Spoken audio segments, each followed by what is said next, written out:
And then, according to the scientists, at the center is the Big Bang. And then since the Big Bang, let's draw a world line. Let's say that's our sun. So 13.8 billion years ago, there was a Big Bang. The universe began expanding, getting bigger and bigger, until today we're here. And then they tell us that the universe, like there's this area, let's say from here to here.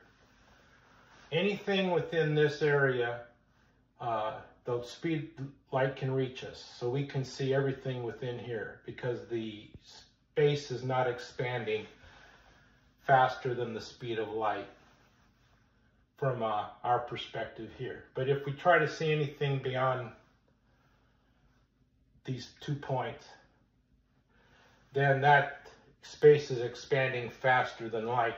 So any suns, planets, or whatever is out here, it can't reach us because light's traveling towards us will be kept from reaching us because space will expand faster this way. So light this way is less than the speed of expanding space that way.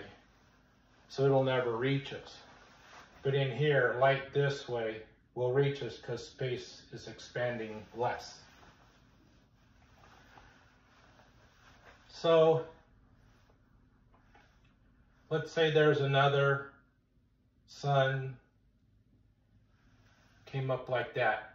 So today, that light will reach us. Let's say there's another sun came up this way. Let's say there's another sun came up that way, that way. So we can see these two suns from Earth, but we can't see these two suns from Earth because the light that they shine towards us will never reach us because space is expanding too quickly. But these two suns the light will reach us because space is expanding less quickly. So let's say the light that this released towards us was released at this point. Let's say it was released at this point and reaches us. And let's say there's another sun here, released the light at this point that just reached us. And so when we look at the light reaching us, we're seeing this planet as it looked on a universe back here. And when this light reaches us, we're seeing it as it looked on a universe back at this time. And let's say there's a sun right here.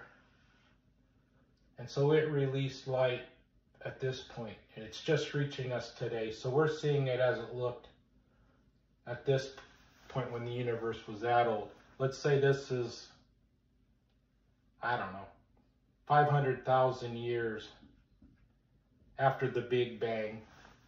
So let's say everything within here was just light. There was no particles. It was just light all bouncing around off each other. But then things began to form and we start to see particles. So when we see this light reaching us, we're going to see this planet as it looked just after the Big Bang, since the Big Bang is 18.3 billion years old.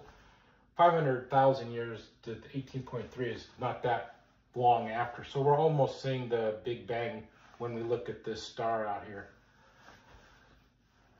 And at some point, so if we look out from Earth and we look at stars farther and farther away, we're looking back further and further in time. Question is, will there ever be a time when the universe expands so big that all of these stars are outside of our ability to see them because space will be expanding so quickly that there will be nothing, no stars left within this area where space travels less than the speed of light. Maybe will this reduce to an area that's this big, far in the future, where almost everything is expanding, where space is expanding faster than the speed of light everywhere. And we'll be totally alone. We won't be able to see anything except our own sun and planet and things in our solar system, but that'll be it. Everything else will be clumped here and clumped here and clumped here. So the universe could be massive. We'll never know because we can't see beyond this region.